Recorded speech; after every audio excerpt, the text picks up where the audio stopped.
Hello बच्चों, sets के आज के लेक्चर में हम जेईई मेंस और एनडीए के पीवाईक्यू सोल्व करेंगे। पहले दो लेक्चर के अंदर हमने सारे के सारे क्वेश्चन प्रैक्टिस कर लिए, सारे कॉन्सेप्ट सीख लिए। अब कुछ नए क्वेश्चन सेट्स के ऊपर जो बनते हैं उनकी प्रैक्टिस हम करेंगे। देखो, पहले हम एनडीए के पीवाईक्यूज करते हैं। इस क्वेश्चन में बच्चों क्या कहा गया, देखो थ्योरम बेस्ड क्वेश्चन है। मैंने आपको बहुत सारी थ्योरम आपको चेक करने का तरीका बताया है आसान, कि कैसे हम थ्योरम को सही है गलत है वो प्रूव चेक कर सकते हैं एग्जाम के अंदर। आपको एबीसी कहता है, 3 सबसेट दे रखे हैं किसी गिवन सेट के। तो कौन सी स्टेटमेंट बच्चों नोट करेक्ट, ये ध्यान देना होता है कि पेपर में पूछा क्या गया आपसे, नोट करेक्ट या करेक्ट, है ना, जल्दबाजी नहीं करनी। नोट करेक्ट पूछा गया है।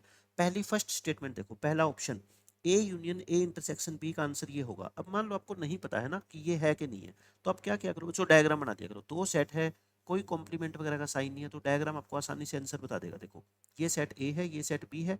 आपको ए का यूनियन करना है ए इंटरसेक्शन बी से। एक बात बताओ, ये तो इंटरसेक्शन है और ये पूरा सेट ए है, तो दोनों का यूनियन करोगे तो आपको क्या मिलेगा, ए सेट मिलेगा ना बच्चों। क्या मिलेगा आपको, ए सेट मिलेगा। और ये कहता है ए यूनियन बी मिलेगा, मतलब कि ये स्टेटमेंट क्या है बोलो, इनकरेक्ट। और क्वेश्चन में भी अपने से इनकरेक्ट पूछा गया है, ये अपने क्या आ गया, आंसर आ गया।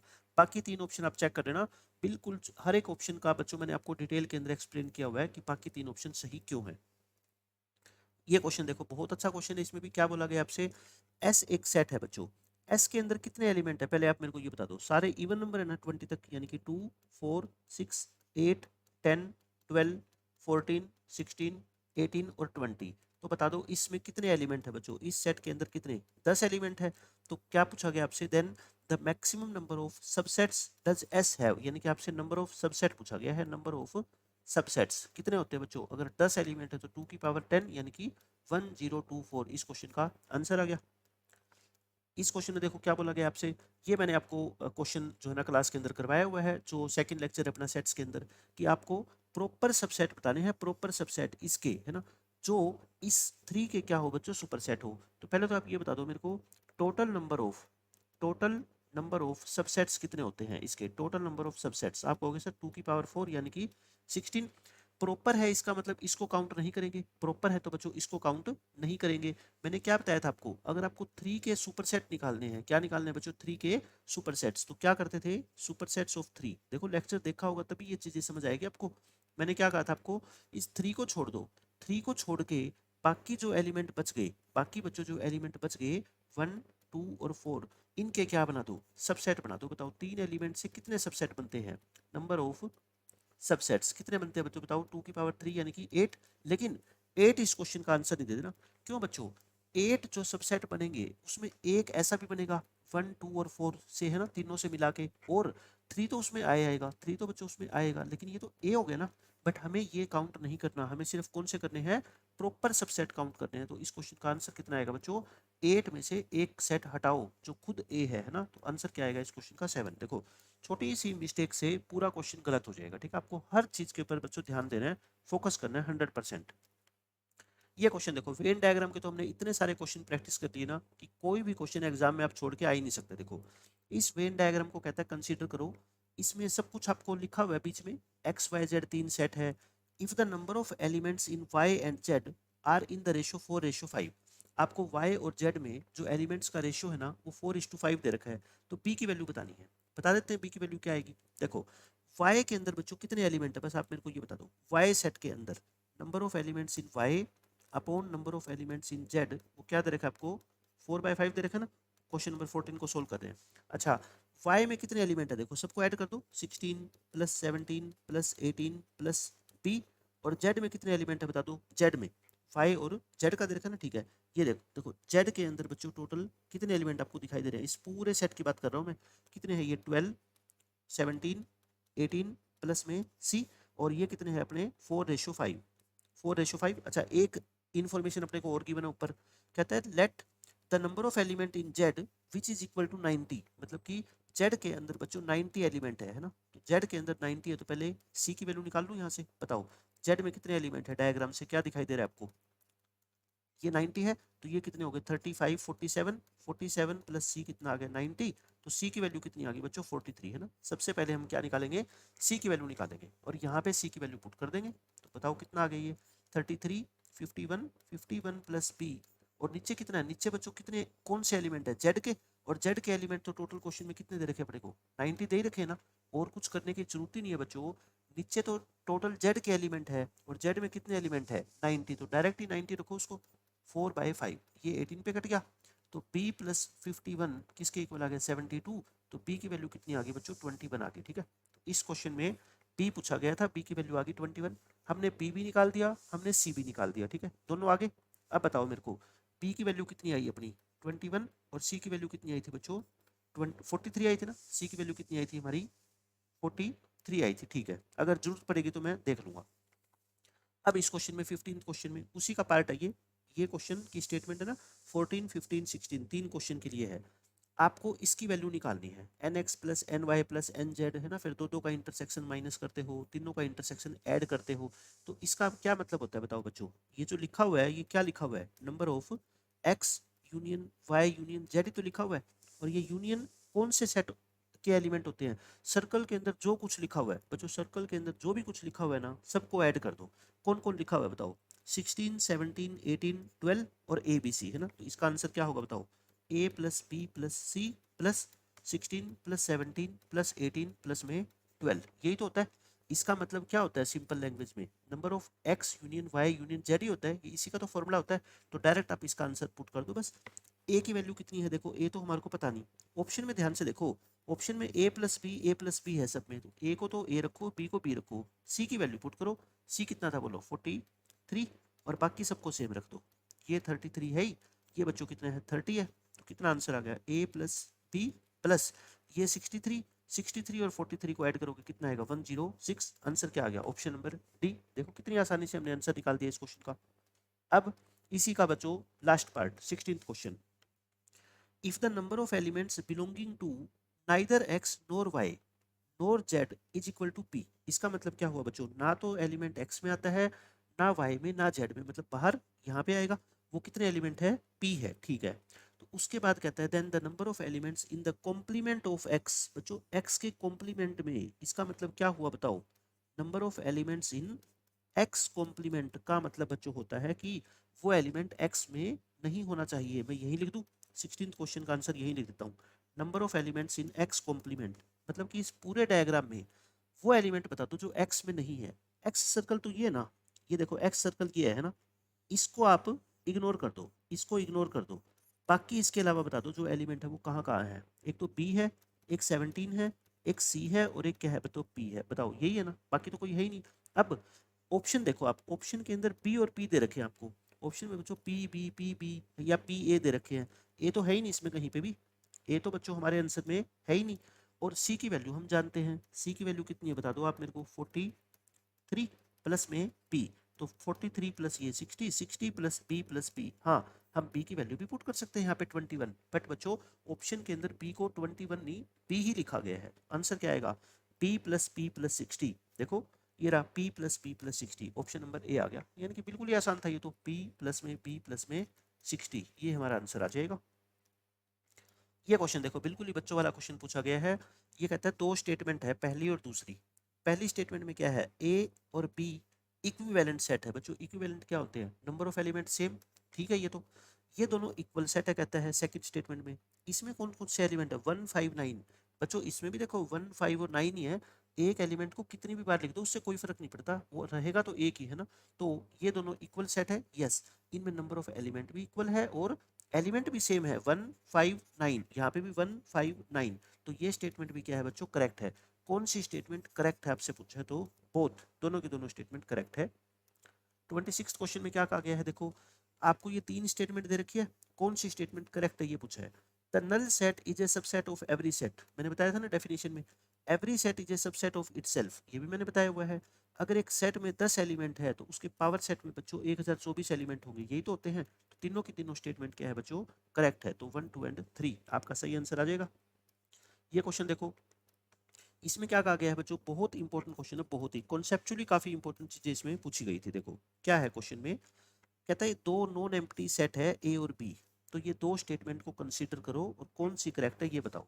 पहली स्टेटमेंट क्या है आप खुद सोचो, ये कहता है एक्स अगर यूनियन से बिलोंग नहीं करता, एक्स यूनियन से बिलोंग नहीं करता, तो इसका मतलब है दैट इम्प्लाइज का मतलब क्या होता है कि अगर एक्स यूनियन से बिलोंग नहीं करता तो इसका मतलब है कि एक्स ए से बिलोंग नहीं करता या बी से बिलोंग नहीं करता। देखो ध्यान से देखो, यूनियन में एक मेरे को एक बात बता दो, एलिमेंट कोई कब आता है यूनियन में? जब या तो वो ए में आ जाए, या फिर वो बी में आ जाए, या फिर वो दोनों में आ जाए। मतलब आप ये तो नहीं कहोगे ना कि सर इस एलिमेंट को ए में मत रखो, चाहे बी में रख लो, तो यूनियन में नहीं आएगा। नहीं, गलत है ना। यूनियन में अगर किसी एक सेट में भी बच्चों एलिमेंट हो गया ना, तो वो यूनियन में पक्का आएगा। यूनियन में नहीं आए, इसकी एक ही कंडीशन है कि ना तो वो ए में होना चाहिए, ना बी में होना चाहिए। बट यहाँ पे क्या लिख रखा है? यहाँ पे लिख रखा है कि अगर एक्स को आप यूनियन में नहीं लेना चाहते, तो या तो एक्स को ए में ना लो, या एक्स को बी में ना लो। मैं कहता हूँ ये स्टेटमेंट रोंग है, ये स्टेटमेंट रोंग है। क्यों? अगर आपने एक्स को ए में नहीं लिया और बी में ले लिया, तब भी तो वो यूनियन में आ जाएगा ना। तो सही स्टेटमेंट क्या है बताओ? अगर ये करेक्ट स्टेटमेंट लिखनी होती तो क्या होता पता है? एक्स अगर यूनियन से बिलोंग नहीं करता, तो इसका मतलब ये है कि एक्स ना तो ए से बिलोंग करता, एंड ना ही बच्चों एक्स बी से बिलोंग करता। ये करेक्ट स्टेटमेंट होती। तो ये क्या है? रोंग, गलत स्टेटमेंट है ये, ठीक है। सेकंड स्टेटमेंट देखो, सेकंड स्टेटमेंट, ये तो फर्स्ट थी। सेकंड, सेकंड बच्चों इंटरसेक्शन पे बेस्ड है। ये कहता है अगर x इंटरसेक्शन में नहीं है, तो इसका मतलब है कि x a में भी नहीं है, एंड x b में भी नहीं है। बच्चों एक बच्चे ने ये कहा क्लास में कि सर ठीक कह रहा है, अगर इंटरसेक्शन में कोई एलिमेंट तब नहीं होगा, या a में भी नहीं है और b में भी नहीं है, तो इंटरसेक्शन में नहीं होगा। बात आपकी बिल्कुल ठीक है, लेकिन क्या ये जरूरी है क्या कि कोई एलिमेंट अगर इंटरसेक्शन में नहीं है तो वो ना तो ए में हो ना बी में हो? एंड का मतलब होता है बच्चों ये भी होना चाहिए और ये भी होना चाहिए, बट ऐसा कोई जरूरी नहीं है। अगर कोई एलिमेंट बी में है और ए में नहीं है, तो क्या वो ए में है और बी में नहीं है, तो क्या वो इंटरसेक्शन में हो जाएगा? बिल्कुल भी नहीं होगा, ठीक है। ये स्टेटमेंट भी क्या है बच्चों? रोंग है। मतलब कहने का ये है कि आप ये कैसे कह सकते हो कि सर इंटरसेक्शन में अगर किसी एलिमेंट को नहीं लेना, तो वो एलिमेंट ना तो ए में होना चाहिए ना बी में होना चाहिए। मैं कहता हूँ नहीं, ऐसा मत कहो। अगर किसी एक में भी हो गया तो भी क्या फर्क पड़ता है, इंटरसेक्शन में तो नहीं जाएगा ना। तो करेक्ट स्टेटमेंट क्या है बताओ? इसकी करेक्ट स्टेटमेंट, अगर कोई एलिमेंट इंटरसेक्शन में नहीं है, तो इसका मतलब ये है कि वो या तो ए में ना हो या वो बी में ना हो, है ना। या का मतलब क्या होता है बच्चों? वो कंडीशन आ गई इसमें कि दोनों में ना हो, वो भी चलेगा, ठीक है। बट कंपलसरी नहीं कर सकते कि दोनों में ही नहीं होना चाहिए, ठीक है। ये आप नहीं कह सकते। तो ये स्टेटमेंट भी क्या है बच्चों? रोंग है। तो करेक्ट कौन सी है? कोई भी नहीं है। ऑप्शन नंबर डी आएगा, है ना। ये छोटी छोटी बातें देखो एग्जाम के अंदर पूछी जाती है। ऐसे ही बिल्कुल सेम पिछले क्वेश्चन की तरह बच्चों ये क्वेश्चन है। इसमें ये कहता है कि दो स्टेटमेंट कंसीडर करो और कौन सी करेक्ट है वो बताओ। अगर बच्चों किन्हीं दो सेट की यूनियन और इंटरसेक्शन सेम है, तो वो सिर्फ और सिर्फ एक केस में हो सकता है, जब दोनों सेट क्या हो? इक्वल हो। मतलब कि ये सही है बिल्कुल, ये करेक्ट स्टेटमेंट है। अब ये बताओ, ए और बी का जो अपना सिमेट्रिक डिफरेंस होता है वो 5 होता है कब? मैंने बताया था ना। सिमेट्रिक डिफरेंस क्या होता है बताओ दो सेट का? मैंने पूरी डिटेल में एक्सप्लेनेशन कर रखी है। ये ए माइनस बी और बी माइनस ए की यूनियन, इन दोनों की बच्चों यूनियन को आप क्या बोलते थे? ए डेल्टा बी बोलते थे ना। अब ये फाई कब होगी? ये फाई तब होगी बच्चों जब ये भी फाई हो और ये भी फाई हो। और ये फाई कब हो सकता है? जब ए और बी दोनों सेट क्या हो? इक्वल। तो यानी कि ये भी स्टेटमेंट क्या है बच्चों? बिल्कुल सही है। कौन सी स्टेटमेंट करेक्ट है? दोनों की दोनों करेक्ट है। ये देखो, सबसे इंपॉर्टेंट जो क्वेश्चन मेरे को एनडीए में लगा ना, वो ये लगा क्योंकि इसमें सबसे ज्यादा बच्चे गलती करते हैं। क्या लिख रखा है? पहली स्टेटमेंट को ध्यान से पढ़ो। पहली स्टेटमेंट में ये लिखा है बच्चों कि अगर ए का इंटरसेक्शन बी से इक्वल है ए का इंटरसेक्शन सी से, तो इसका मतलब है कि बी और सी को इक्वल होना पड़ेगा। पहली स्टेटमेंट ये कहती है। मतलब आप ये बोल रहे हो कि सर हमने एक बार निकाला ए का इंटरसेक्शन बी से और एक बार निकाला ए का इंटरसेक्शन सी से, और ये दोनों इक्वल आ गए। ये दोनों आंसर क्या आ गए? इक्वल। तो कहते हो आप, मेरे को कह रहे हो कि सर ये तभी हो सकता है जब बी और सी सेट इक्वल हो। ये मत कह देना कि सर बी और सी सेट जब इक्वल होंगे तो क्या ऐसा हो सकता है क्या? मैं कहता हूँ तब तो ऐसा होगा ही होगा। भाई बी और सेट सी इक्वल है मान लो, ए की इंटरसेक्शन चाहे बी से निकालो चाहे सी से निकालो, क्या फर्क पड़ेगा? सेम ही आएगी। बट क्या आप ये कह रहे हो, क्या गारंटी ले रहे हो क्या कि सर ऐसा सिर्फ और सिर्फ तभी हो सकता है जब बी और सी इक्वल हो? मैं कहता हूँ नहीं, बिना बी और सी के इक्वल हुए भी बच्चों ये दोनों आंसर इक्वल आ सकते हैं। कैसे? मैं एक एग्जांपल देता हूँ आपको, ठीक है। देखो, ए अगर मान लो सेट है 1 2 3, ये है ना, और बी मान लो सेट है, इसमें एक एलिमेंट कॉमन ले लेता हूँ मैं, 2 5 6 7। तो ये बता दो मेरे को यहाँ से ए और बी का इंटरसेक्शन क्या आएगा? ए और बी का इंटरसेक्शन क्या आएगा बच्चों? एक अकेला 2 एलिमेंट आएगा। अब सी को बच्चों ऐसा सेट लो, सी को ऐसा सेट लो जिसमें इंटरसेक्शन तो यही एक अकेला 2 एलिमेंट आए, बट वो बी के इक्वल ना हो। बताओ ले सकते हो क्या? इसमें 10 ले लो, 15 ले लो। अब आप मेरे को बताना, ए और सी का इंटरसेक्शन तो यही आएगा, बट बट क्या बी और सी इक्वल है क्या बच्चों? क्या बी और सी का इक्वल होना जरूरी है? नहीं, जरूरी नहीं है। कहने का मतलब ये कभी मत कह देना कि ए का इंटरसेक्शन बी से या ए का इंटरसेक्शन सी से दोनों एक ही बात है, तो ये तभी पॉसिबल है जब बी और सी इक्वल हो। नहीं बच्चों, ये तब पॉसिबल नहीं है, यानी कि ऐसा होना जरूरी नहीं है। बिना बी और सी के इक्वल हुए भी बच्चों ये पॉसिबल है। समझ आ गई आपकी बात? तो ये कंडीशन गलत है। सेम बच्चों ऐसी कंडीशन थर्ड, ए का बी के साथ यूनियन और ए का सी के साथ यूनियन सेम है, तो इसका मतलब भी ये नहीं है कि बी और सी का इक्वल होना जरूरी है। बिना इक्वल हुए भी बच्चों ऐसा पॉसिबल है। एग्जांपल दूं आपको, देखो ए को मान लो आप क्या 1 2, बी को कुछ भी मान लो, एक बार 2 3 मान लो, ठीक है 2 3 मान लिया। तो अब आप मेरे को ये बताओ कि ए और बी का यूनियन क्या होगा? 1 2 3 होगा ना, 1 2 3। अब आप सी सेट को कुछ ऐसा मानो कि वो बी के इक्वल तो ना हो लेकिन यूनियन उसकी 1 2 3 आ जाए। एक बात बताओ, इसको 1 2 मान लूं, 1 2 3 मान लूं सी सेट को, तो फिर बताना ए और सी की यूनियन क्या आएगी? 1 2 3 आएगी, आएगी ना? ये यूनियन और ये यूनियन तो सेम है, लेकिन क्या बी और सी सेट इक्वल है क्या? नहीं है ना। यानी कि मैंने ऐसा एग्जांपल आपको दे दिया कि बिना बी और सी के इक्वल हुए भी इनकी यूनियन सेम आ सकती है। तो ये दोनों की दोनों स्टेटमेंट क्या होगी बच्चों? रोंग होगी। रोंग क्यों है? दैट इम्प्लाइज का मतलब होता है बच्चों ऐसा होना चाहिए, बट मैं कहता हूं बिना ऐसा हुए भी ये इक्वल हो सकते हैं, ठीक है। अब सही स्टेटमेंट क्या है मैं ये बता देता हूँ, करेक्ट क्या होती है, क्योंकि अब की बार अगर मान लो पेपर में ये चीज पूछी गई तो अगली बार कुछ और पूछा जा सकता है, इसका वर्जन है ना। क्या करेक्ट होता है? देखो, अगर क्वेश्चन में ये कहा जाए ना कि ए की इंटरसेक्शन बी से इक्वल है ए की इंटरसेक्शन सी से, एंड एंड ए की यूनियन बी से इक्वल है ए की यूनियन सी से, देन बच्चों ये तभी पॉसिबल है जब बी और सी सेट क्या होंगे? इक्वल होंगे। मतलब कि दोनों एक साथ, दोनों एक साथ बच्चों, ये इंटरसेक्शन वाली भी कहानी और यूनियन वाली भी कहानी दोनों अगर एक साथ दी हो एक स्टेटमेंट में, तब तो बच्चों ये तभी पॉसिबल है जब बी और सी इक्वल हो जाए। लेकिन ये अलग और ये अलग तो बच्चों ये गलत है। मतलब कि बिना बी और सी के इक्वल हुए भी पहली स्टेटमेंट ट्रू हो सकती है, दूसरी भी ट्रू हो सकती है, बट अगर ये क्वेश्चन आ जाता ना तो ये स्टेटमेंट क्या बोलते हैं बच्चों? आप करेक्ट बोलते हैं। इसमें कौन सी करेक्ट है? नीदर, है ना, डी ऑप्शन आएगा। अच्छा क्वेश्चन है, बस मैंने आपको डिटेल में समझा दिया। अब बच्चों ये भी देखो सेम बिल्कुल ना, थ्योरम के ऊपर बेस्ड थ्योरेटिकल क्वेश्चन ज्यादा इसके अंदर मैंने इंक्लूड किए हैं ताकि कुछ नई बातें आपको मैं क्लियर कर सकूं। ये कहता है ए कोई सेट है, पी ए इसका पावर सेट होता है, ठीक है, तो कौन सी स्टेटमेंट करेक्ट है? देखो पहली स्टेटमेंट का मतलब क्या है बच्चों कि ए और बी जो सेट है उनकी इंटरसेक्शन निकालो, जो इंटरसेक्शन आएगी उसका पावर सेट निकालो, और फिर बच्चों ए का पावर सेट अलग निकालो, बी का पावर सेट अलग निकालो और उनकी इंटरसेक्शन निकालो, दोनों सेम आएंगे। और ऐसे ही यूनियन में बच्चों हमेशा ध्यान रखना, इंटरसेक्शन में तो ये रिजल्ट हमेशा क्या होता है? करेक्ट होता है, ठीक है। और यूनियन में ये रिजल्ट बच्चों क्या होता है? इनकरेक्ट होता है। बस ये याद कर लो, मैंने आपको एग्जाम्पल दे दिया समझाने के लिए। देखो बिल्कुल आसान तरीके से, ये देखो यहाँ पे ये रहा, ए सेट मैंने ले लिया, बी सेट मैंने कोई भी ले लिया। पहले मैंने ए का पावर सेट निकाला, फिर मैंने बी का पावर सेट निकाल दिया। फिर इन दोनों का मैंने इंटरसेक्शन ले लिया बच्चों, जो एलिमेंट ऊपर भी है और नीचे भी है। फिर मैंने क्या किया? ए और बी का इंटरसेक्शन दिया, फिर ए इंटरसेक्शन बी का पावर सेट निकाला। ये बच्चों दोनों हमेशा क्या आएंगे? सेम आएंगे। क्या आएंगे? सेम आएंगे, ठीक है। पहली स्टेटमेंट प्रूव होगी। लेकिन यूनियन वाली में सेम नहीं होता। ए को आप एक छोटा सा सेट मान लो जिसमें एक ही एलिमेंट है, और बी को भी आप ऐसा सेट मान लो। अब आप निकाल के देखो, ए का अलग निकालो पावर सेट, बी का अलग, फिर दोनों की यूनियन निकालो। फिर ए और बी की यूनियन निकाल के इसका पावर सेट निकालो, तो बताओ इसमें तो 1 2 भी आ जाएगा ना सेट, लेकिन यहाँ तो ऊपर तो है ही नहीं कहीं ऐसा। तो बच्चों ये लेफ्ट हैंड साइड और राइट हैंड साइड इक्वल नहीं है। तो मैंने एग्जाम्पल देके बिल्कुल आसानी से प्रूव कर दिया, इंटरसेक्शन में तो ये रिजल्ट वैलिड होता है बट यूनियन में ये रिजल्ट बच्चों वैलिड नहीं होता। ये क्वेश्चन देखो बिल्कुल ही आसान क्वेश्चन है, ये तो मैथमेटिक्स का नहीं रीजनिंग का क्वेश्चन है बच्चों ये तो। इसमें कहता है दो स्टेटमेंट दे रखी है, ऑल पोइट्स आर लर्न, मतलब सारे के सारे पोइट जो है वो पढ़े लिखे हैं, ठीक है। पोइट को क्या बोल रखा है? पी, और लर्न पर्सन को क्या बोल रखा है बच्चों? एल। और सारे के सारे जो लर्न पर्सन है बच्चों वो हैप्पी है, मतलब जो पढ़े लिखे इंसान होते हैं वो खुश होते हैं सारे के सारे। तो कौन सा वेन डायग्राम बच्चों इस सिचुएशन को जो है ना रिप्रेजेंट कर रहा है? देखो सारे के सारे पोइट पढ़े लिखे हैं और सारे पढ़े लिखे इंसान हैप्पी है।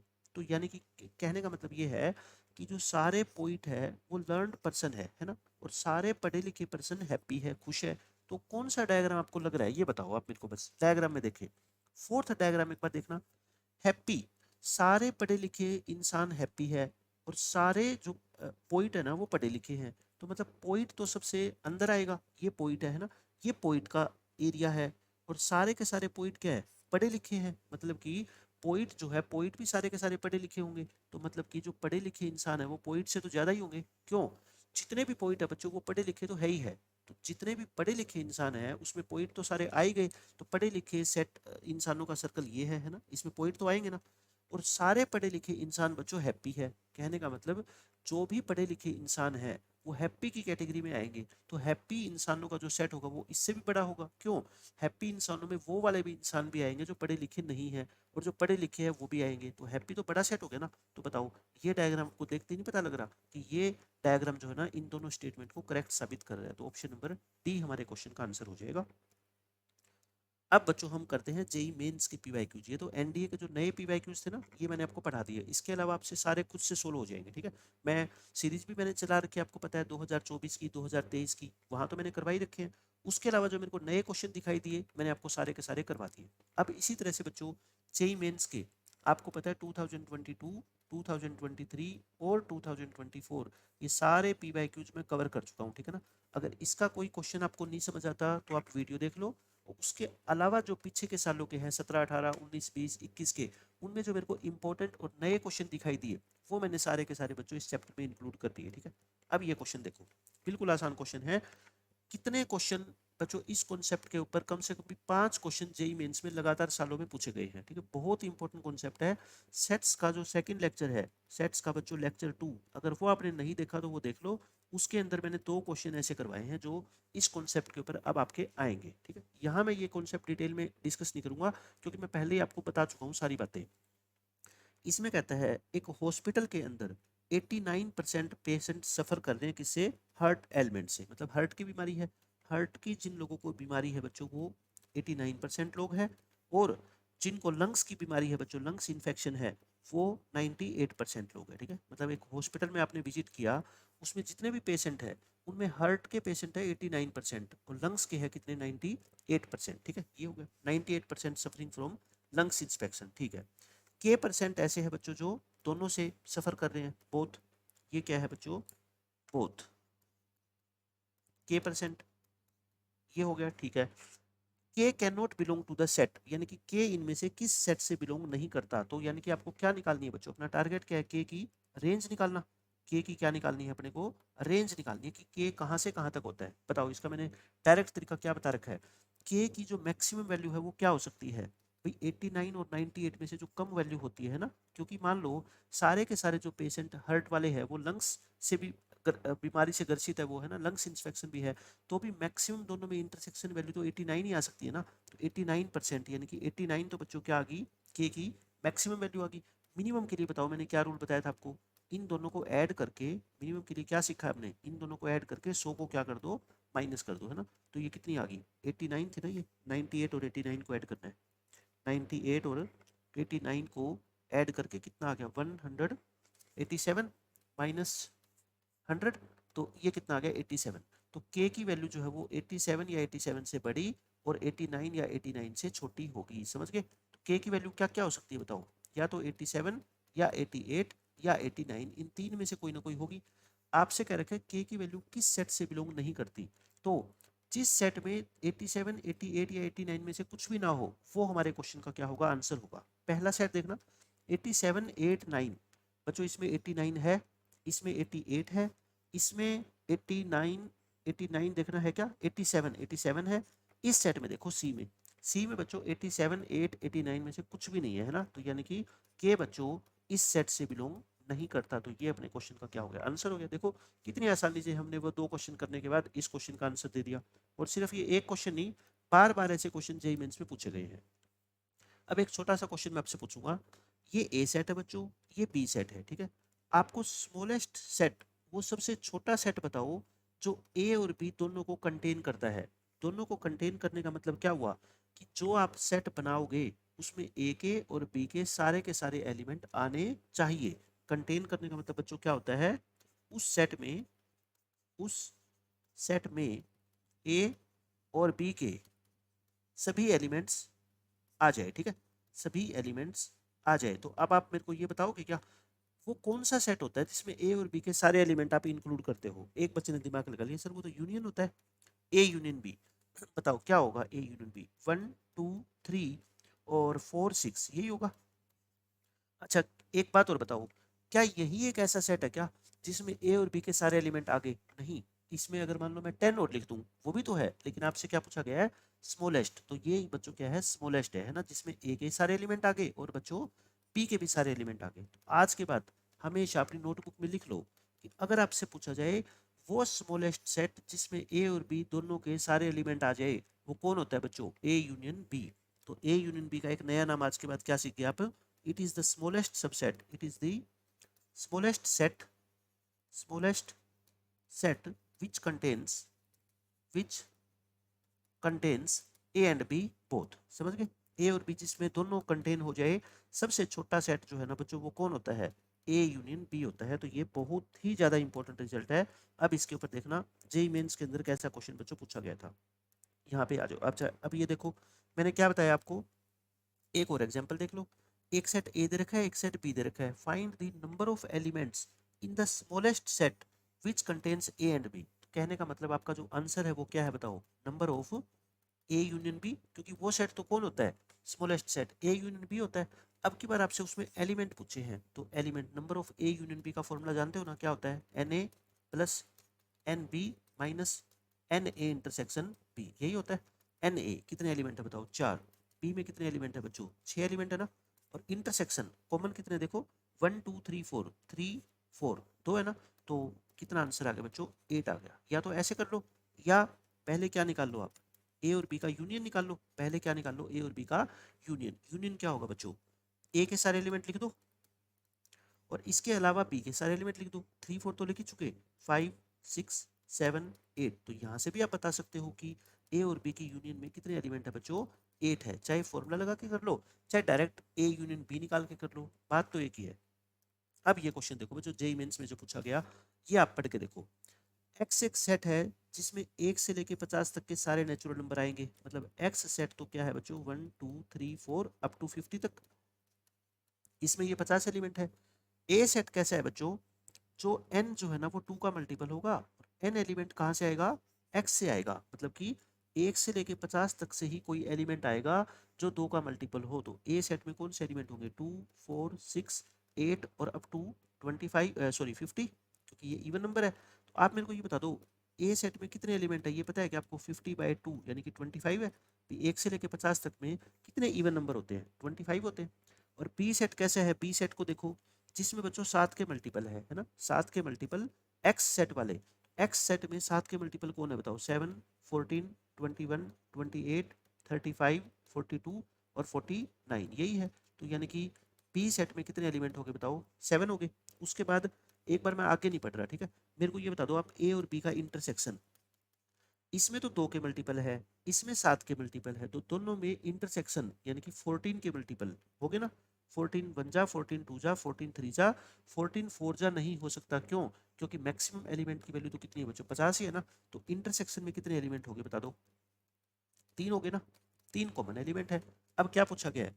Number of elements in the smallest subset of X containing both A and B. तो अब आप मेरे को बता दो, ये वही क्वेश्चन नहीं आ गया क्या? आपका आंसर क्या है बताओ? Number of elements in A union B तो पूछा गया है। और क्या होता है इसका formula? N A plus n B minus n A intersection B. तो इसमें कितने हैं? 25, ये 7, ये 3। तो 25 32, 32 में से 3 घटा दो 29। देखो कितनी आसानी से, यानी कि हमने इस क्वेश्चन को, जेई मेंस के क्वेश्चन को सोल्व कर दिया। उसके बाद ये क्वेश्चन तो मैंने आपको कम से कम 5 क्वेश्चन इस कॉन्सेप्ट के ऊपर करवाए हैं। ये सेम क्वेश्चन भी मैंने आपको करवाया था कि ए सेट के अंदर बच्चों m एलिमेंट्स है, बी सेट में n एलिमेंट है, और ए सेट के जो टोटल सबसेट्स है वो 112 ज्यादा है बी से, है ना। तो आपको m इंटू n प्रोडक्ट बतानी है उनकी। तो मैंने क्या कहा था? 2 की पावर लिख लो, 2 की पावर 1, 2 की पावर 2, 3 4 फिर 5 फिर 6 फिर 7, बस इससे आगे नहीं। क्यों? क्योंकि 112 से बड़ा हो गया ना ये नंबर।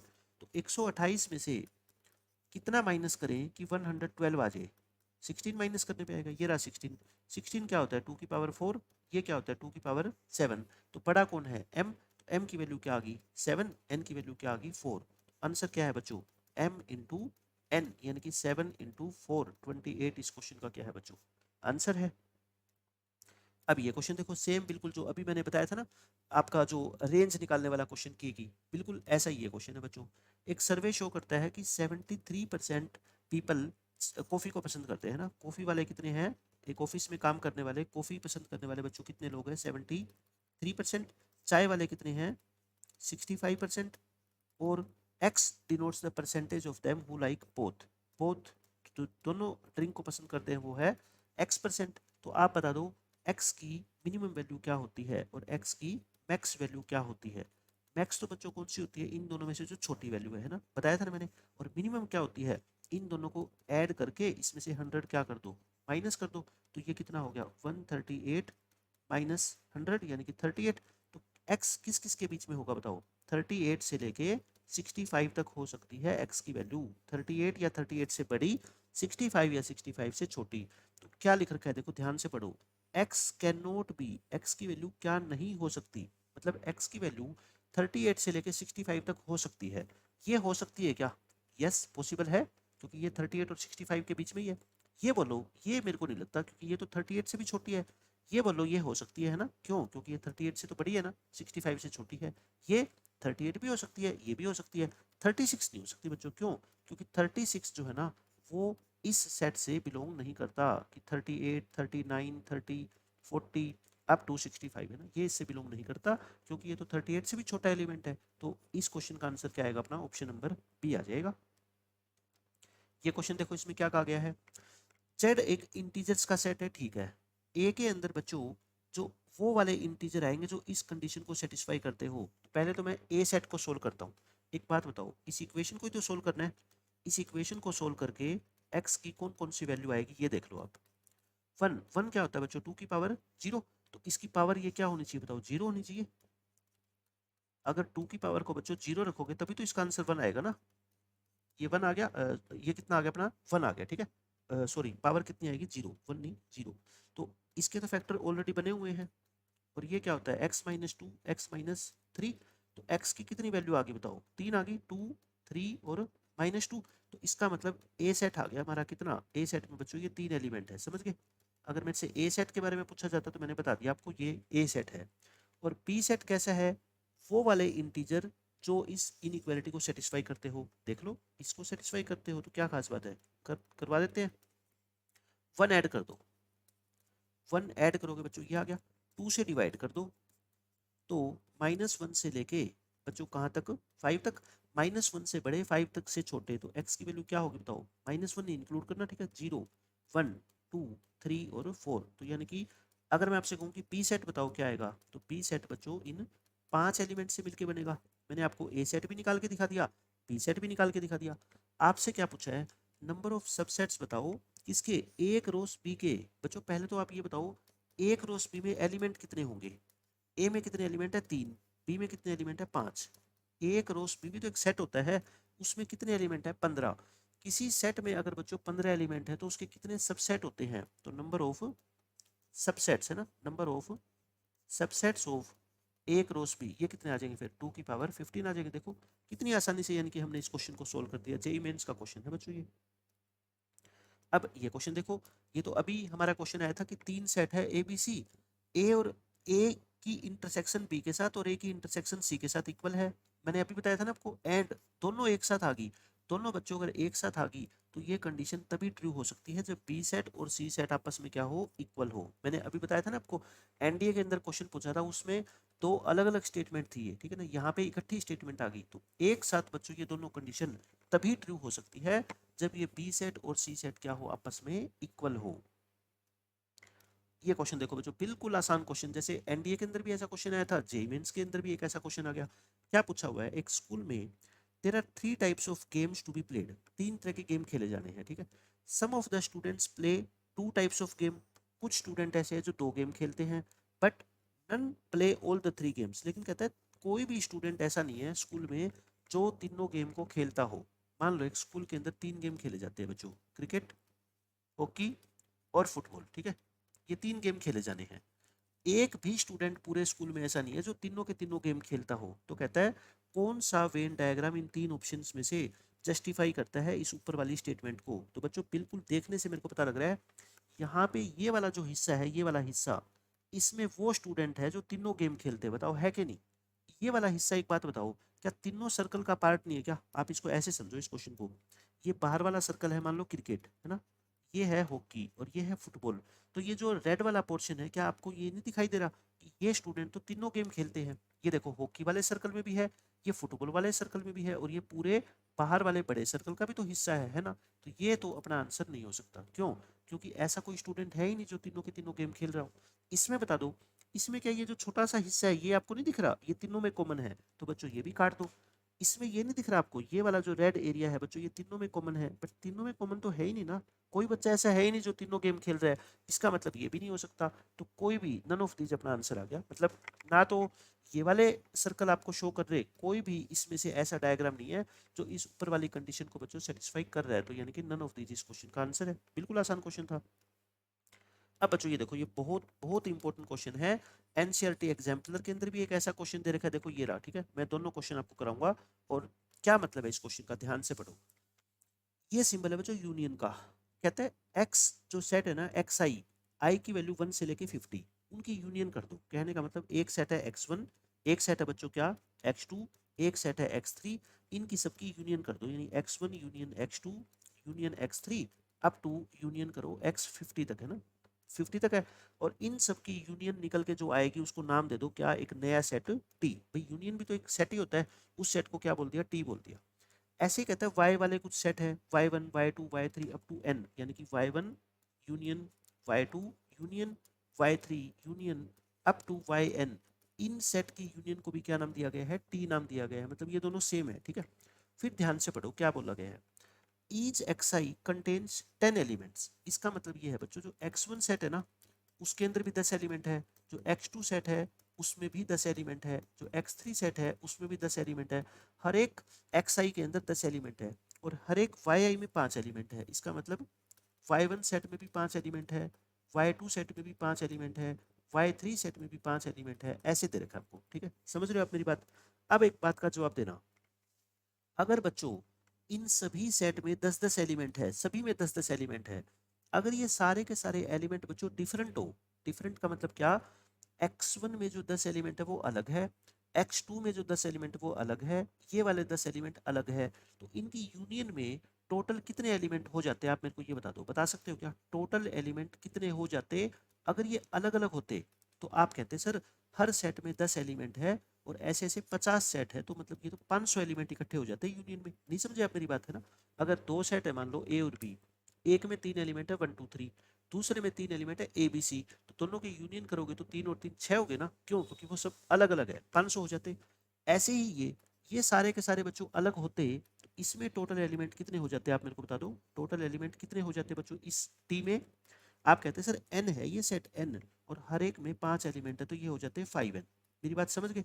अब ये भी बच्चों टी सेट है और ये भी टी सेट है, तो ये दोनों तो इक्वल होने चाहिए, ये दोनों तो बच्चों इक्वल होने चाहिए, और n की वैल्यू कितनी आ जानी चाहिए, 100 आ जानी चाहिए। लेकिन वो कब आएगी पता है, जब एग्जाम में ये बात लिखी आए कि इसके जो जितने भी सेट है उसमें सारे एलिमेंट अलग अलग है, इसमें सारे एलिमेंट अलग अलग है, तब बच्चों इसका आंसर 100 आएगा, समझ गए? लेकिन अब ये वाली लाइन इंपॉर्टेंट है, ये पढ़ो यहां से, कहता है each element of the set T, मतलब ये जो टी आपने निकाला है ना इन सारे सेट की यूनियन करके, उसमें जितने भी एलिमेंट है उसका हर एक एलिमेंट बच्चों piece of the excise set में आया है, यानी कि ये जो x1 x2 x3 x50 तक सेट है ना बच्चों, x50 तक ये जो सेट है, इसका टी का हर एक एलिमेंट, क्या बोल रहा हूँ मैं, टी का हर एक एलिमेंट ये x1 x2 x3 जो x50 तक सेट थे इसके 20 सेट में आया है, और आपने इनको काउंट कर दिया क्या, अलग अलग के हिसाब से। इसका मतलब ये है बच्चों, आपने टी के एक एलिमेंट को कितनी बार काउंट कर दिया पता है, 20 बार काउंट कर दिया। क्यों?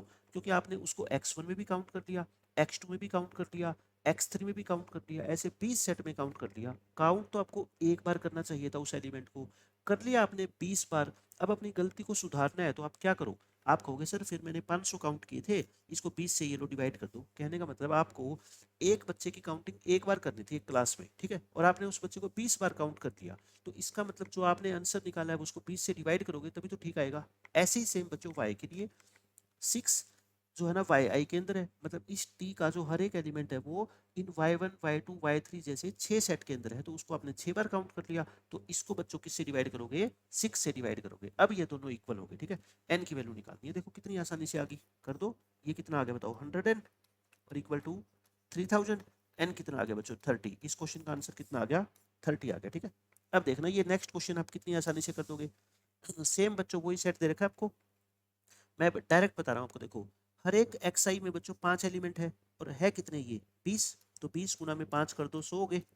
हर एक वाई आई में बच्चों 2 एलिमेंट है, और ये है कितने एन सेट, तो एन इंटू 2 कर दो, इनको इक्वल रख दो। बट ये इक्वल है नहीं, है ना, क्यों, ये कहता है एस का जो हर एक एलिमेंट है ना, यूनियन का जो हर एक एलिमेंट है वो एक्स आई वाले सेट में तो 10 में है, तो इनको तो 10 से डिवाइड करोगे, और वाई आर वाले में बच्चों 4 में है, तो इसको 4 से डिवाइड करोगे, तो बस आंसर आ गया आपका कितना, n into 2 into 10 20 n equal to ये 100 इंटू 4 400।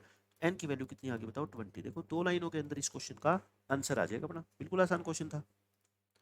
उसके बाद ये क्वेश्चन देखो, ये सेम वही एक्स की रेंज निकालने वाला क्वेश्चन, मैंने कहा था ना बार बार ये क्वेश्चन पूछा जा रहा है बच्चों।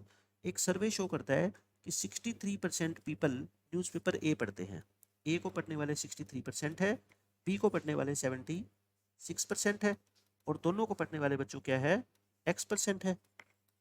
ये x% है, तो x की वैल्यू बच्चों, possible value of x can be, अब की बार कैन बी पूछ लिया है ना, क्या हो सकती है, तो बताओ x की बच्चों, पहले मैं मैक्स वैल्यू बताऊं, मैक्स वैल्यू क्या हो सकती है बताओ, इन दोनों में से जो छोटी वैल्यू है, और x की मिनिमम वैल्यू कैसे निकालते थे, इन दोनों को ऐड करके और इसमें से 100 को माइनस करते थे, यानी कि 39। कहने का मतलब x की वैल्यू जो भी होगी ना बच्चों, वो 39 से लेके 63 तक होगी, होगी ना। अब इसमें से आपसे पूछा क्या हो सकती है, तो गिवन ऑप्शन में जो वैल्यू 39 से लेके 63 तक है वो आपका आंसर है। मेरे को तो एक ही दिख रही है, बी, है ना।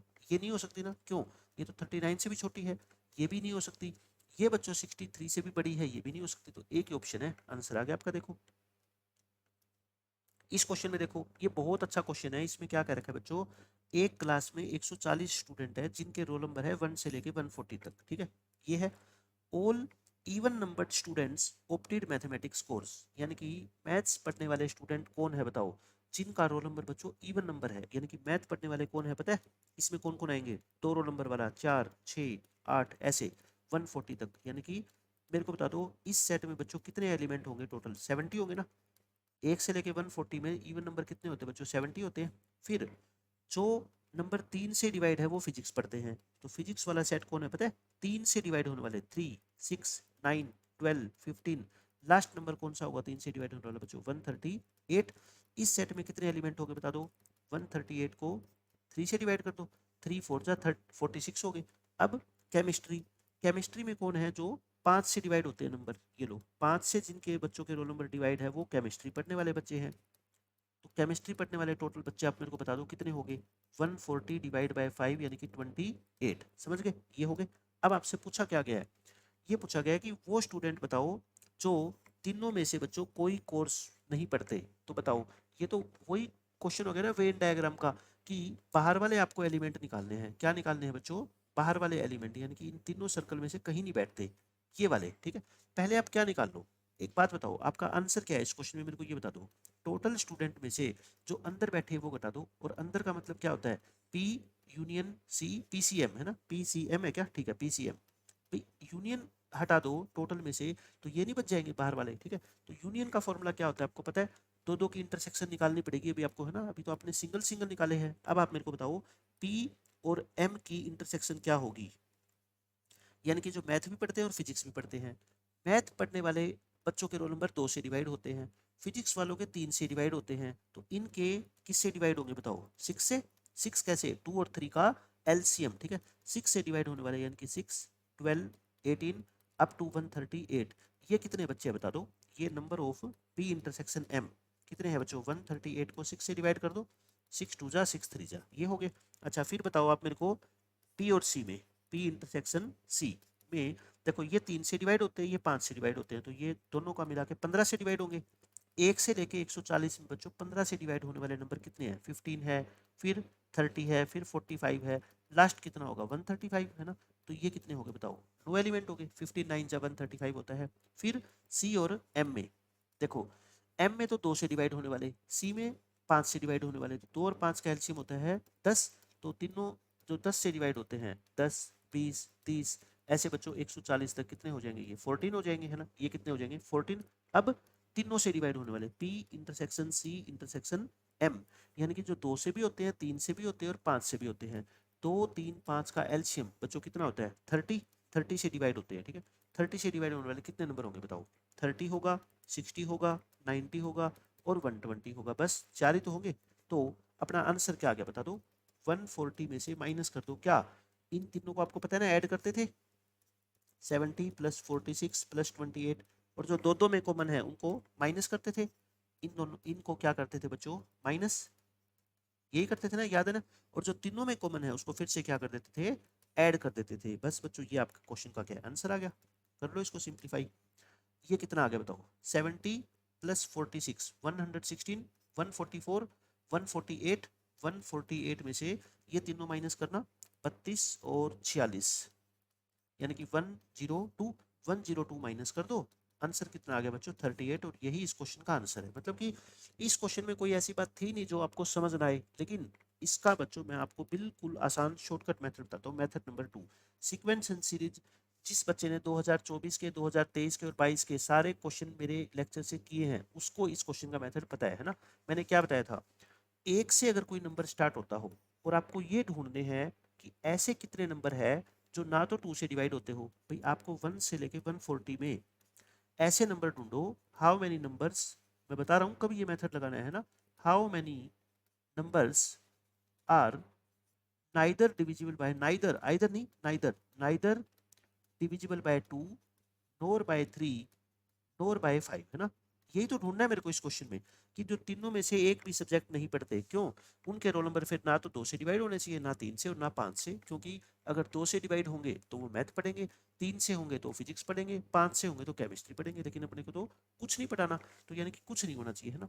क्या रूल होता है बताओ, डायरेक्ट आंसर क्या होता है, 140 को मल्टीप्लाई कर दो, है ना, 3 ब्रैकेट लगा दो, 1 माइनस 1 माइनस 1 माइनस, 2 से डिवाइड नहीं होने चाहिए तो 1/2, 3 से 1/3, 5 से 1/5, और ये उसकी पता है क्या होती है बच्चों, मिनिमम वैल्यू होती है। जो ये आंसर आएगा ना, कम से कम इतना तो होना ही चाहिए, यानी कि अगर ये आंसर फ्रैक्शन में आ गया मान लो बाय चांस, तो बच्चों उससे नेक्स्ट जो नेचुरल नंबर होगा वो आपका आंसर होगा, समझ गए।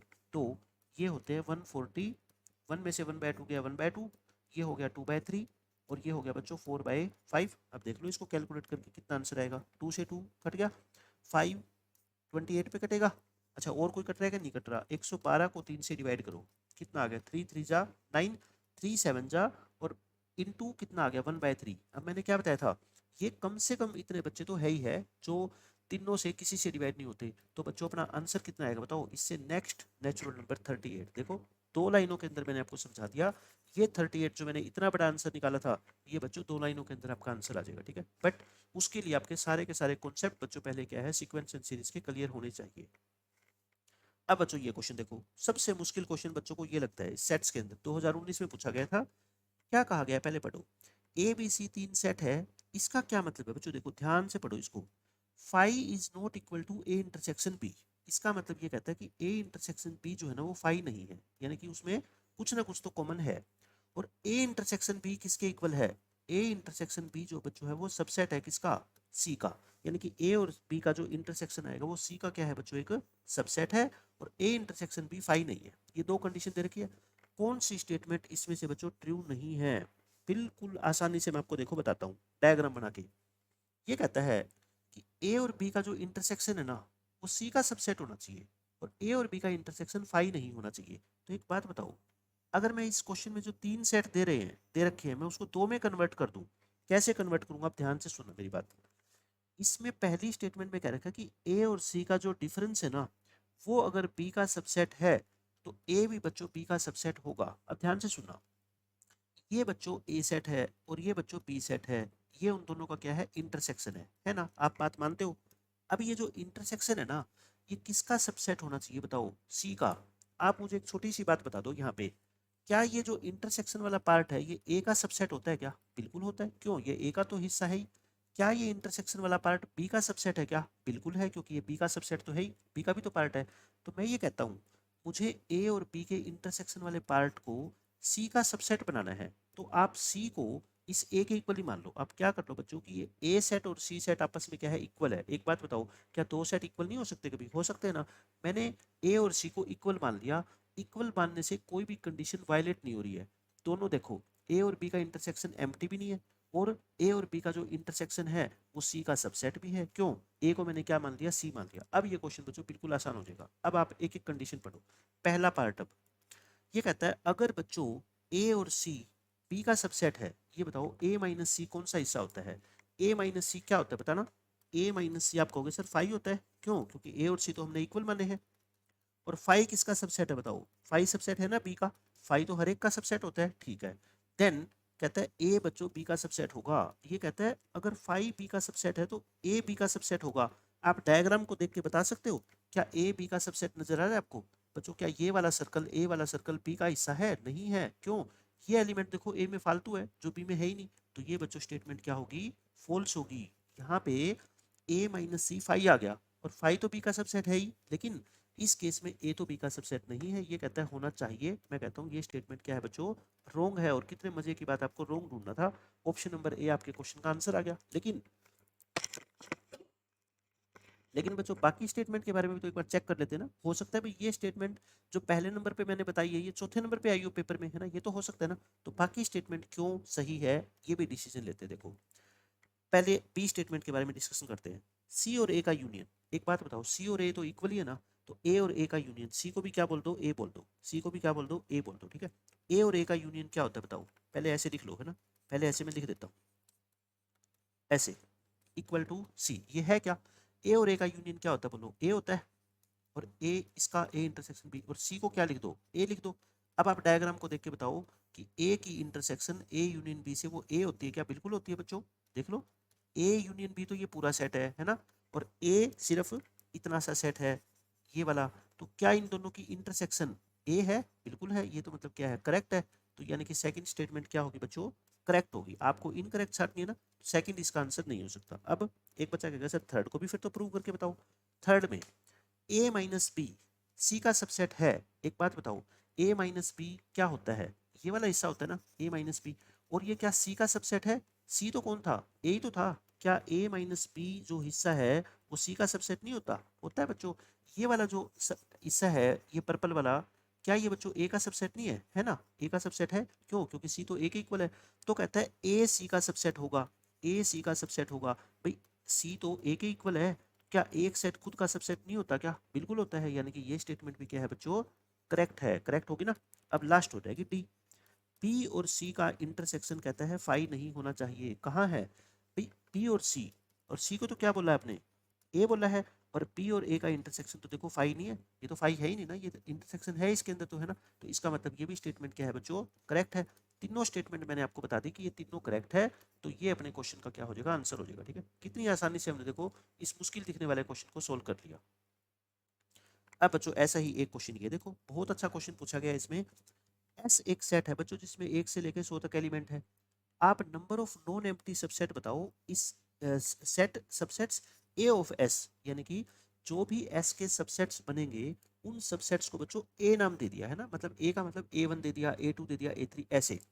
जिनमें प्रोडक्ट ऑफ एलिमेंट्स जो है ना वो क्या हो बच्चों, इवन हो। मतलब जो भी आप सबसेट बनाओगे ना, उस सबसेट के अंदर जो एलिमेंट आएंगे उनकी प्रोडक्ट आप करोगे तो वो इवन हो। मैं आपसे एक क्वेश्चन पूछता हूँ। मैं एक सबसेट ए लिखता हूँ बच्चों एस का, 2 1 3 99, ये सबसेट होगा ना। क्या ये वाला सबसेट जो क्वेश्चन में मेरे से सबसेट पूछे गए हैं उनमें काउंट होगा क्या? बस आप मेरे को इतनी बात बता दो। आप कहोगे सर क्वेश्चन में ये कहा गया है कि ए जो आप सबसेट बना रहे हो उसमें सारे के सारे एलिमेंट की जो प्रोडक्ट है वो क्या होनी चाहिए, इवन होनी चाहिए। तो मैं चेक कर लेता हूँ क्या इनकी प्रोडक्ट इवन है क्या। बताओ कैसे चेक करोगे? एक बच्चा तो सारे एलिमेंट को मल्टीप्लाई करेगा, लेकिन एक बच्चे का दिमाग है वो कहता है सर अगर कोई भी एलिमेंट इवन आ गया ना तो वो पूरी प्रोडक्ट को इवन बना देगा। बाकी चाहे सारे नंबर ओड हो चाहे इवन हो, उससे कोई फर्क नहीं पड़ता। एक भी एलिमेंट इवन आ गया तो उस पूरी प्रोडक्ट की वैल्यू क्या आएगी बच्चों, हमेशा इवन आएगी। आप हमेशा ध्यान रखना, ठीक है। लेकिन ओड में ऐसा नहीं होता। आप ये मत कह देना कि एक भी एलिमेंट ओड आ गया तो प्रोडक्ट ओड होएगी, नहीं बच्चों। ओड प्रोडक्ट कब होती है पता है? जब सारे के सारे एलिमेंट क्या हो, ओड हो। यानी कि ओड ओड ओड, सारे ओड होंगे ना बच्चों, तब प्रोडक्ट क्या आएगी, ओड आएगी। लेकिन मान लो 2 ओड है ना, एक इवन है, तब प्रोडक्ट क्या आएगी बच्चों, इवन होगी। तो इवन नंबर तो एक भी आ गया ना तो प्रोडक्ट को इवन बना देगा, लेकिन ओड प्रोडक्ट तभी बनेगी जब सारे के सारे एलिमेंट क्या होंगे, ओड होंगे। तो एक बात बताओ, आपको प्रोडक्ट इवन चाहिए, अब इवन तो फिक्स नहीं है भाई, एक भी एलिमेंट आ सकता है इवन, हो सकता है 2 और 4 दो इवन आ जाए, है ना। मतलब इवन का कोई फिक्स रूल नहीं है कि कितने एलिमेंट इवन होने चाहिए, एक भी हो सकता है, दो भी हो सकते हैं, बट ओड का तो फिक्स है। ओड प्रोडक्ट बच्चों तभी आएगी जब सारे के सारे एलिमेंट क्या होंगे, ओड होंगे। तो मेरे क्वेश्चन का आंसर ऐसा लिख दूं क्या मैं, टोटल सबसेट्स में से बच्चों एस के जितने भी टोटल सबसेट बनेंगे उसमें से वो सबसेट हटा दो, number of subsets in which product of elements is odd. एक बात बताओ, जो भी आप सबसेट्स बनाओगे उनके एलिमेंट की प्रोडक्ट या तो इवन होगी या ओड होगी, बात मानते हो ना। हमसे क्वेश्चन में पूछा गया इवन प्रोडक्ट वाले, मैं अगर टोटल में से ओड वाले हटा दूं तो बताओ सारे इवन वाले नहीं बच जाएंगे, बस यही तो क्वेश्चन का मतलब है। टोटल सबसेट कितने होते हैं बताओ, 2 की पावर 100, क्योंकि इसमें 100 एलिमेंट है, उसमें से बच्चों प्रोडक्ट ओड आनी चाहिए, ओड आनी चाहिए। इसका मतलब ओड एलिमेंट कौन कौन से होते हैं इन 100 में से बताओ, ये 50 होते हैं ना। इस सेट में बच्चों कितने एलिमेंट है, 50 है ना। तो यानी कि इन 50 एलिमेंट से लेके आप कोई भी सबसेट बना दो, कोई भी, चाहे एक एलिमेंट ले लो, चाहे दो ले लो, चाहे सारे ले लो, उनकी प्रोडक्ट क्या आएगी, हमेशा ओड आएगी। क्यों, क्योंकि इसके अंदर सारे एलिमेंट ही ओड है। तो मतलब कि 50 एलिमेंट से आप कितने सबसेट बना सकते हो बताओ, 2 की पावर 50। देखो आंसर आ गया इस क्वेश्चन का, 2 की पावर 50 कॉमन ले लो, 2 की पावर 100 को 50 से करोगे तो 2 की पावर 50 बच गया, और माइनस में क्या आ गया, 1। इस क्वेश्चन का बच्चों देखो 2 लाइनों के अंदर मैंने आंसर बता दिया। कॉन्सेप्ट क्लियर होना चाहिए।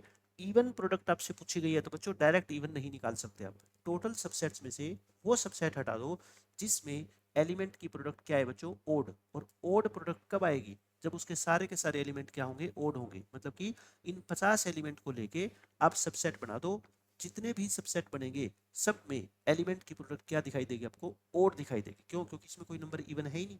प्रोडक्ट इवन तो तब बनेगी ना जब कम से कम एक एलिमेंट तो इवन हो, बट इसमें तो इवन है ही नहीं, तो प्रोडक्ट क्या बनेगी बच्चों, ओड बनेगी हमेशा। ठीक है, अच्छा क्वेश्चन था काफी ये। अब बच्चों ये क्वेश्चन देखो, लास्ट क्वेश्चन है, बिल्कुल आसान क्वेश्चन है ये भी। इसमें ए सेट आपको दे रखा है जो इस इनइक्वालिटी को सेटिस्फाई करता है। देखो बच्चों इसके दो तरीके होते हैं इनइक्वालिटी को चेक करने के, कौन कौन से एलिमेंट इसमें आएंगे, नेचुरल नंबर है, ठीक है। तो एन स्क्वेयर, इसको ऐसे लिख लो, ये ए सेट में कौन से एलिमेंट है, एन स्क्वेयर, इसको एन को इधर ले आऊं, is less than equal to 10,000, है ना। पहले मैं ये चेक करता हूँ कि कौन सा एलिमेंट से स्टार्ट करूँ, नेचुरल नंबर तो 1 से स्टार्ट करता हूँ। क्या 1 इसमें ले सकता हूँ, क्या बता दो आप मेरे को, क्योंकि 1 का square minus 1 less than equal to 10,000 होता है, यानी कि 1 ले सकता हूँ। क्या 2 ले सकता हूँ, क्या आप कहोगे सर क्यों चेक कर रहे हो, 2 का स्क्वायर में से 2 माइनस करोगे तो वो तो 10,000 से छोटा होगा ही होगा, है ना। तो कुछ ऐसा कहो कि 100 पे पहुंच जाता हूँ मैं सीधा, है ना, क्योंकि 100 का स्क्वायर 10,000 होता है। तो इसमें से घटाऊंगा तो क्या ये होगा, क्या बिल्कुल होगा। क्यों, क्योंकि बच्चों 100 का स्क्वायर होता है 10,000, तो उसमें से 100 कम कर दूंगा तो वो छोटा होगा ना। 101 का स्क्वायर क्या होगा, इसमें से अगर 101 हटाओगे तो क्या ये बच्चों ट्रू है या फॉल्स है, बस इस बात के मेरे को आप जिम्मेवारी ले लो, है ना। अब मुझे नहीं पता, मान लो ये है कि नहीं, इसको चेक करूं, 101 कॉमन ले लेता हूँ, है ना। 101 में से एक हटाऊंगा तो ये तो 10,100 आ गया, और ये तो बच्चों छोटा नहीं होता, ये तो इससे छोटा नहीं होता। इसका मतलब मैं 101 नहीं ले सकता, तो मतलब मैं एन को क्या ले सकता हूँ, सिर्फ बच्चों 1 से लेके 100 ले सकता हूँ, है ना। तो इसका मतलब मैंने ए सेट तो ढूंढ लिया, ए सेट में तो बच्चों एलिमेंट कौन से आ गए, 1 से लेके 100 तक आ गए, समझ गए। एक सेट तो मैंने आसानी से ढूंढ लिया। बी सेट में देखो, बी सेट में अब बच्चों आसान है ये तो, बी सेट में कहता है 3k+1 टाइप के एलिमेंट आएंगे और k नेचुरल नंबर है। इसका मतलब k को नेचुरल नंबर पुट करो, k को 1 पुट करोगे तो 3+1 कितना हो जाएगा 4, है ना। k को 2 पुट करोगे 3×2 = 6, 6+1 7, k को 3 पुट करो 10, मतलब 3 3 बढ़ रहे हैं, 3 3 बढ़ रहे हैं ये, ठीक है। तो 13 16 ऐसे चलते रहेंगे, ठीक है, कहीं तक जाएंगे, छोड़ो इसको। सी सेट क्या है बच्चों, 2k, और k नेचुरल नंबर है, मतलब 2k इवन मल्टीपल, ठीक है ना, सॉरी इवन मल्टीपल्स लिख दो पॉजिटिव वाले, 2 4 6 8 10। भी k को नेचुरल नंबर पुट करोगे तो 2k क्या बनेगा, 2 4 6, यही तो बनेगा, ये हो गया। उसके बाद आपसे पूछा क्या गया, देखो लास्ट में, then the sum of all the elements of the set a intersection b minus c। कहने का क्या मतलब है, पहले तो आप b माइनस c निकालो और फिर उसकी इंटरसेक्शन निकालो, किसके साथ बताओ, b के a के साथ, है ना, a के साथ इंटरसेक्शन। पहले आप ये बताओ बी माइनस सी क्या होगा, पहले आप मेरे को बता सकते हो क्या, बी माइनस सी, पी के वो एलिमेंट जो सी में ना हो, पी के वो एलिमेंट जो सी में ना हो, बताओ कैसे निकालोगे। सी में तो कौन से एलिमेंट है, इवन है ना, ये तो सारे नंबर क्या है, इवन है। तो अगर बी में कोई इवन है तो वो तो मत लेना ना, बी में कोई इवन है वो तो मत लेना। अच्छा, ए के साथ इंटरसेक्शन भी निकालना है उसका, यानी कि 100 से ज्यादा एलिमेंट काउंट नहीं करने हैं ना, लास्ट एलिमेंट कितना काउंट करेंगे हम बच्चों, 100 काउंट करेंगे। तो बताओ बी में लास्ट एलिमेंट कौन सा होगा, जो 4 7 10, देखो आप 100 देख लो, 100 इसकी कोई टर्म होगी कि नहीं होगी, मैं एक बार चेक कर लेता हूँ, है ना। 100 इक्वल टू अगर होती तो ये टी एन मान लो, A plus N minus one into D. ये तो बच्चों मेरे को नहीं लगता कि 100 इसकी कोई टर्म होगी, होगी क्या, इसमें कॉमन डिफरेंस कितने का है ये, तो इसमें 4 7 10 यही एलिमेंट आएंगे। ठीक है, तो 100 इसकी कोई टर्म होगी कि नहीं होगी, मैं चेक करना चाहता हूँ। 100 को मैंने टी एन मान लिया, A plus N minus one into common difference, तो ये 4 इधर आके माइनस हो जाएगा, 3 इंटू एन माइनस वन, तो ये कितना आ गया अपना, 3 से डिवाइड हो रहे हैं ना, 32 प्लस हाँ 100 होगी, है ना, इसमें तो 100 आएगी, बट इसमें लास्ट टर्म कौन सी आएगी बताओ, इसमें भी लास्ट टर्म क्या आएगी आपकी, 100 आएगी। 3 के प्लस वन, 3 के मल्टीपल से एक ज्यादा, ये हाँ ये भी ठीक है भाई, 3 के मल्टीपल से एक ज्यादा है, 3 का मल्टीपल क्या होता है 99, 99 में एक ऐड करोगे हो जाएगा, मतलब सारे सेट बच्चों 100 पे खत्म होंगे। अब p माइनस सी क्या होगा, आप मेरे को ये बताओ, सी में तो सारे एलिमेंट इवन है, तो p में जो इवन एलिमेंट नहीं है वो आ जाएगा ना p माइनस सी में, बताओ कौन सा आएगा फिर, 7, एक ढूंढ दो बस, है ना। फिर क्या आएगा 13, कितने का गैप है बताओ, 6 का, तो अगला मेरे को पता लग गया 19 आएगा, ठीक है, अगला 19 आएगा। 100 नहीं आएगा बच्चों, 100 नहीं आएगा, क्यों, क्योंकि 100 तो इसमें है, तो 100 से पहले क्या आया होगा इसमें बताओ, 97 आया होगा, तो लास्ट में कितना आएगा 97 आएगा, समझ गए आप मेरी बात। अब इसका क्या निकालो, ए के साथ इंटरसेक्शन निकालो नाउ। अब जो आपने बी माइनस सी निकाला ना सेट, उसका ए के साथ इंटरसेक्शन ले लो। एक बात बताओ बच्चों, ए के साथ इंटरसेक्शन लोगे, ए में तो सारे 1 से लेकर 100 तक एलिमेंट है ही, तो जो बी माइनस सी में है वही ए इंटरसेक्शन में आएंगे ही, तो कौन से आएंगे, 7 13 19 अप टू 97, ये बच्चों आ गया बस। अब आपका लास्ट क्वेश्चन क्या रह गया, कि इस सेट में जितने भी एलिमेंट है ना उन सबका सम बता दो। अब तो बच्चों ये 10th क्लास का क्वेश्चन बन गया। अब हमारा आंसर क्या है पता है, इन सबका सम बताना है आपको, इन सबका सम बताना है ना। अब आप कहोगे सर पहले तो हमारे को ये बता दो, ये नंबर ऑफ टर्म कितनी है, एपी है ना, एपी में बच्चों नंबर ऑफ टर्म निकालनी हो तो लास्ट टर्म को क्या मान लो, टी मान लो, A plus N minus one into D, D कितना है 6 है ना, तो ये कितना आ गया 16, 16 टर्म है बच्चों। 16 टर्म का सम बता दो, क्या होता था formula, n by two into A plus L होता था ना, ए प्लस में एल, तो 8 इंटू 104, तो कितना आ गया बच्चों 832। इस क्वेश्चन का आंसर क्या आ गया 832। देखो कितना आसान क्वेश्चन था, कोई कह सकता है भाई जे लेवल का क्वेश्चन है। आपको दो सेट का डिफरेंस निकालना है, उसकी ए के साथ इंटरसेक्शन निकालनी है, फिर जो सेट बनेगा उसमें सारे एलिमेंट का क्या निकालना है बच्चों, सम निकालना है, वो एपी में होंगे, एपी का सम निकालने का फॉर्मूला आपको पता ही है, ठीक है। तो ये बच्चों मेरी तरफ से सेट्स आई थिंक पूरा हो चुका है। इससे ज़्यादा क्वेश्चन अगर आपको करने हैं तो आप जिस अकेडमी पे इंस्टीट्यूट पे पढ़ रहे हो वहाँ का जो स्टडी मटेरियल है बस आप बच्चों वो सोल्व कर लो, है ना। उसके अलावा PYQs आपको कोई भी सोल्व करने की जरूरत नहीं है कहीं से भी, मैंने जितने इंपॉर्टेंट थे वो मैंने करवा दिए। 2022 23 24 के तो करने ही करने हैं आपको, है ना, इसके बिना तो काम चलना ही नहीं। उसके अलावा जो पहले वाले सालों के हैं बच्चों, वो आपको अब सोल्व करने की जरूरत नहीं है, कोई 2 4 5 क्वेश्चन छूट भी गए हो तो ठीक है, इतना टाइम भी नहीं होता कि हर PYQ को आप बच्चों सोल्व कर सको 10 10 सालों के, ठीक है। 3 साल के पूरे कर लो, बाकी 5 6 सालों के जो इंपॉर्टेंट क्वेश्चन थे, जो नए क्वेश्चन थे, वो मैंने इंक्लूड कर दिए यहाँ पे, ठीक है। तो ये इस तरीके से आप स्टडी करो, आपका जेई का एग्जाम बहुत अच्छा जाएगा।